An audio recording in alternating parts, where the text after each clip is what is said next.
আমাদের দেশের ইউনিভার্সিটিগুলো রেগুলার নির্বাচন হওয়া উচিত টাইমলি। তবে ভাই আপনি যে কথাটা কইছেন না যে রাজনীতি নোংরা এগুলো কোয়া রাজনীতির জন্যই ক্ষতিকর। রাজনীতির জন্য ক্ষতিকর জন্য যারা রাজনীতিতে ভালো লোকটা আসতেছে না, ওই গ্রামের সবচেয়ে খারাপ লোকটা হচ্ছে মাদক রাজনৈতিক নেতা ধরো যে দুষ্কৃতিকারী দুর্নীতিবাজ। ওই তুমি কইতেছো যে রাজনীতি খারাপ জিনিস, বাবা রাজনীতি করে না। তোমার ছেলে ভালো হইলে সে চিন্তা করতেছে সরকারি চাকরি করবো, সচিব হবো, সে কিন্তু রাজনীতি করার চিন্তা করতেছে না। আর যদি তুমি চিন্তা বলতা যে না রাজনীতি ভালো, রাজনীতি করো, দেশের জনগণের উপকার করো, তাহলে কিন্তু ও যায় দেশের, ওর মাথায় একসময় কাজ করতে যে আমার দেশের জনগণের জন্য কিছু করতে হবে, ঠিক আছে? তখন রাজনীতিতে ভালো লোকগুলো আসতো, খারাপ লোকগুলো মাইনাস হয়ে যেত। আর যেহেতু খারাপ লোক, আমি কইতেছি কি নোংরা জিনিস এর ভিতরে নামার দরকার নাই, এটা পচা, এটা থাকবো না।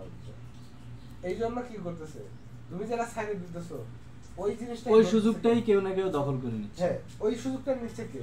যে ওই দান নামাজ খারাপ লোকটা, ও তো চিন্তা হলো কিভাবে সাইড কেটে যা ঢুকবে। হ্যাঁ, তো যখন তুমি সাইডেই দিতেছো, তা ও তো ডিরেক্ট ওই যা ঢুকতেছে, তখন ও যা হইতেছে এমপি যা নির্বাচন করতেছে। তাহলে খারাপ লোকটা যখন এমপি হবে, তো তোমার জাতির কি অবস্থা হবে? সে কি শিখবে? আমার সেলিব্রিটিদেরকে অনুসরণ করি কেন? তারে আমার ভাল লাগে, তার অ্যাটিটিউড, ব্যবহার, অ্যাটিটিউড, এই জন্য তার আমি অনুসরণ করি, তাই না? আমি অনুসরণ করবো কার? আমি যখন ইউনিয়নে থাকবো আমার মেম্বারের, ইউনিয়নের চেয়ারম্যানের, আমার এরিয়ার এমপির, যে আমি তার মতো হইতে চাই। এখন যখন চোর লোকটাকে দেখবো, তখন আমি কি চিন্তা করবো? আবার চোর হবো, দরকার নেই। এগুলো কিছু বিষয়। আমি আর আজকে আমার বাজে অভিজ্ঞতা হয়েছে আমার এলাকায়। আমি ছাত্রলীগ থেকে সরে আসি, আর মানে আওয়ামী লীগকে পছন্দ করার প্রথম স্টেপ হলো এটা। আমি দেখলাম যে কি সারা এলাকার মধ্যে আমি জানি সব টাউট মাউট উশৃঙ্খল উগ্র টল্টু মল্টু এটি সব দিয়ে আওয়ামী লীগ করে। আওয়ামী লীগের মিছিলের সামনের কাতারে এরা। তারপরে ছাত্রলীগের যে সভাপতি ইউনিয়ন, সে পড়ায় ছাত্রই না, 6 and 7 পর্যন্ত নাকি কোন পর্যন্ত পড়ছে, সে ছাত্রলীগের সভাপতি হয়ে বসে আছে। আমি আজকে অফিসে আমি সাইকেল একটা কথা বলছিলাম, কিন্তু ছাত্র দলে দেখে এমএসসি করা লোক সে ছাত্র দল করতেছে। পুরো বাবা এত শিক্ষিত। তারপর তার ভাই ব্রাদার যারা ছাত্র শিবিরে দেখো না, ছাত্র শিবিরের আমি জাস্ট আমার এলাকার কথা বলি, মোস্ট অফ দা আমার ইউনিয়নের কথা। শিবিরের ব্যাপারে তো most of the educated person গুলো শিবিরে, অশিক্ষিত লোক শিবিরে খুব কম। হ্যাঁ, এটা ঠিক। অশিক্ষিত মানুষজন জামাত শিবির করে কম, বা সক্রিয় রাজনীতি যারা করে শিবির জামাতে, কেউই অশিক্ষিত না। কারণ কি, ওরা ওইভাবে অশিক্ষিতরা শুধু সমর্থক, ওইভাবে তৈরি করছে ওরা একটা, ওরা কিন্তু ওদের জাতিটারে ওইভাবে তৈরি করছে, মানে ওরা একটা গোষ্ঠীর মতো আর কি, ওরা ওদের সোসাইটিতে এইভাবে বিল্ড করছে। আজকে সাইফুল বলতেছিল না, সাইফুলের সাথে কথা বলছিলাম তো, সাইফুল বলতেছিল কি যে ভাই বিএনপির লোকজন তো চুরি ডাকাতি শুরু করছে, বুঝছো? আমি তখন ওর উদাহরণ দিলাম যে বিএনপির লোকজন কখনোই চুরি ডাকাতি করে না। কেন? তুমি দেখো 16 বছর আওয়ামী লীগ ছিল বাংলাদেশ সরকারে, কখনো ডাকাতি হয়েছে, চুরি হয়েছে? বিএনপির নেতা কর্মীরা ধরছে কই? ঢাকা শহরে পাঠাও চালায়, রিক্সা চালায়, গার্মেন্টসে চাকরি করে, অমুক জায়গায় প্রাইভেট কোম্পানিতে চাকরি করে, ঠিক আছে?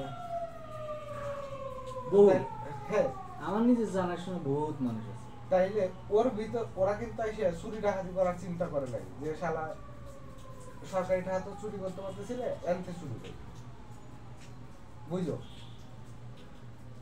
যে আমার ইনকাম সোর্স নাই, কিছু নাই, আমি কি করবো? চুরি ডাকাতি করতে হবে, তাই না? ও তো সেটা করে নাই। ও কি করছে? ও চাকরি বাকরি করে নিজে চলছে, ফ্যামিলি যেভাবে টুকটাক করে সাপোর্ট দিয়ে বাইসেছিল।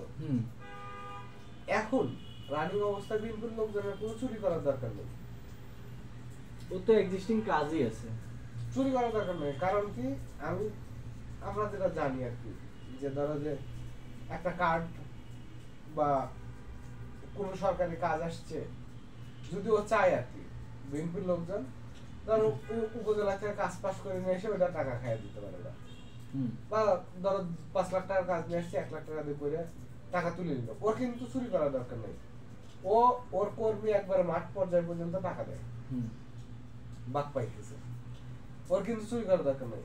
তাইলে চুরি করবে কিনা? 2005 সালের তখন উদাহরণ দিচ্ছিল, 5-এর আগ পর্যন্ত তখন নকশাল ছিল, সর্বহারা ছিল, ডাকাত গ্রুপ ছিল, এরা সমানে ডাকাতি করতো, আর দোষ তো তখন হলো ডাকাতি করতো ওরা। কিন্তু এই 16 বছরে কিন্তু ডাকাতি হয় নাই। কারণ কি? ওই আওয়ামী লীগের যে নেতা কর্মীগুলো আমার জানা মতে পরিচিত যারা ছিল, এরা কি আমার এলাকায় একজন ছিল সবচেয়ে বাজি লোক, সে হলো এখন গাজীপুর হলো গাড়ি চালায়।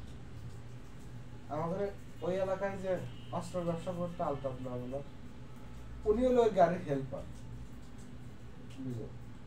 আর এক যুবদল নেতা হলো ওই গাড়ির কন্ট্রাক্টর। তো একটা লোক যখন এই পরিমাণ বিলাসবহুল অবস্থা থেকে চলে আসে ডিরেক্ট গাড়ির হেল্পার বা কন্ট্রাক্টর হয়ে যাবে, ওর মাসিক ইনকাম কত? পার ডে 500-700, ধরো 1000, 30,000 টাকা ইনকাম। ওর তো প্রতি মাসে লাগে 1 লাখ টাকা। ও তখন কি করবে? ওর কাছে একটা বাইক আছে, বাইকটা টান দেওয়া, ওরা তো চুরি ডাকাতি পারে আগে থেকে, ঠাস করে একটা ব্যাগ টান দিয়ে ল্যাপটপ নিয়ে বেঁচে গেলে ওর 1 মাস চলে গেল। ও কিন্তু এই কাজটা করবে কারণ ওর নিজের চাহিদা আছে, কিন্তু ওই পরিমাণ ওর কাছে টাকা নেই। ধরেন বললাম যে এই চুরিগুলা করার পিছনে, চুরি ডাকাতি যে হয় মোস্ট অফ দা হয় হলে এখন আওয়ামী লীগের যারা ছিল এদের টাকা নাই, এরা কি করবে? চলতে হবে না এইগুলা করতে। বলতেছে কি আইন শৃঙ্খলা বাহিনী, আইন শৃঙ্খলা বাহিনী কি বাদ হবে? আইন শৃঙ্খলা বাহিনীর লোকজনই ভয় আছে যে আমি কি করবো বা আমার এসে কিরা বলতে পারে।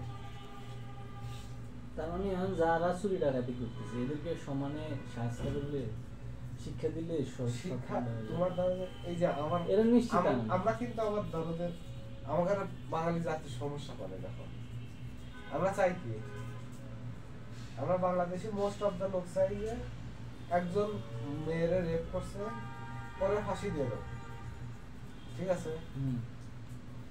একজন চুরি করছে হাত কেটে দাও, একজন মানুষের মারছে তারা মেরে ফেলো। আমরা কিন্তু এইগুলা চাই। এটা কিন্তু সেম ইসলামেও আছে। ইসলাম এটা বলছে না যে তুমি চুরি করলে তোমার হাত কেটে দেওয়া হবে, তুমি ডাকাতি করলে তোমার 1 হাত কেটে দেওয়া হবে, তুমি দর্শন করলে তোমার মেরে ফেলানো হবে, পাথর মেরে, তাই না? এই যে সিস্টেম গুলা, এটা আমরা চাই। কিন্তু যারা ইসলাম প্রতিষ্ঠা করতে চায় বা ইসলামিক মাইন্ডের লোকজন, এদেরকে আমরা কখনোই ক্ষমতায় দেখতে চাই না। তখন আমরা আবার চিন্তা করি, আমরা তো বাংলাদেশের লোকজন না, আমাকে আমার কিছু ইউরোপিয়ান কালচার আছে যাদেরকে সুশীল সমাজ বলা হয়, তারা আবার তখন করে মানব অধিকার নাই এগুলো। আরে বেটা, একটা মানুষ 6 বছর বা 11 বছর বয়সী একটা মেয়েরে রেপ করছে, ওর ক্ষেত্রে কিছু মানবতা, ওর ক্ষেত্রে কি মানবতা আসা উচিত? আমার মানবতা তো আসবে। সে মনে করেন যে তার পক্ষে একজন উকিল দাঁড়াবে, কিন্তু আর ওই উকিল ওই যে উকিল এটার মানবাধিকার আছে, কিন্তু ওই উকিল তো জিতবে না, এভিডেন্স তো আছে। শাস্তি অবশেষে তাকে পাইতে হবে। এখন মানবাধিকারের অর্থ এই না তাকে শাস্তি থেকে মুক্ত করে দেয়। শাস্তি থেকে মুক্তি না, তুমি যে তার জীবন বা 12 বছরের জেল দিয়ে দিতেছো, আর ওই মেয়েটার যে ক্ষতিটা হইলো, তোমাকে এই 12 বছর জেল দিয়ে ওই মেয়েটার ক্ষতি পোষাইতে পারবা? বা ওই বাচ্চাটা যে মারা গেল, এটা পোষানোর দায়িত্ব কার? হ্যাঁ, পোষানোর দায়িত্ব ওই যে তখন ওটা তো আমার আপনার। তোমার যখন ন্যায্য বিচার হবে, তোমার যখন শিরচ্ছেদ করে দেওয়া হবে, তুমি একজনের মারছো, তোমারও মেরে ফেলানো হবে, তখন তুমি আর একজন যে শাসন প্রতিষ্ঠা করা কিভাবে? মানুষ অন্যায় করতে ভয় পায় কখন? যখন দেখবে তোমার মাইরে ফেলায় ওই ধরো জুলাই দিছে 10 নম্বর ক্যানেল দিয়ে, ওই জায়গায় যে লোকটি দাঁড়ায় থাকবে, ওই লোকটির জীবনে আত্মা যে ভয়টা পাবে যে শালা জীবনে এই কাম করা যাবে না বা এই কাজ করা যাবে না কখনোই, এই কাজ করলে আমার কি হবে, এই যে ভয়টা, ওই লোকটি তো ভয় পাবে, করবেই না জীবনে। ওই লোকটি যার কাছে গল্প করবে, বলবে, ওর নিজের ভিতরে এই ভয়টা ঢুকে যাবে যে আমি এই কাজ করবো না জীবনে। একবারে সিম্পল বিষয় 2-4 বছর ভিতরে দেখবা রেপ হয়ে গেছে। কিন্তু এটা যখন করতে যাবা করছে কিনা এমপি সাহেব এই ওরে ধরলে তো সাসপেন্ড করে দেবে, কি করি, অমুক বিজনেসম্যানের বাচ্চা, হা স্যার ভুলে গেছে। এই জায়গায় যদি আইন স্ট্রিক্ট হইতো যে তুমি প্রধানমন্ত্রী ছেলে হও আর এমপি মন্ত্রী হও আর বিজনেসম্যান হও, আইন তোমার জন্য সমান, তখন কিন্তু ওই বিজনেসম্যান হোক আর এমপি মন্ত্রী হোক সে নিজে এই কাজটা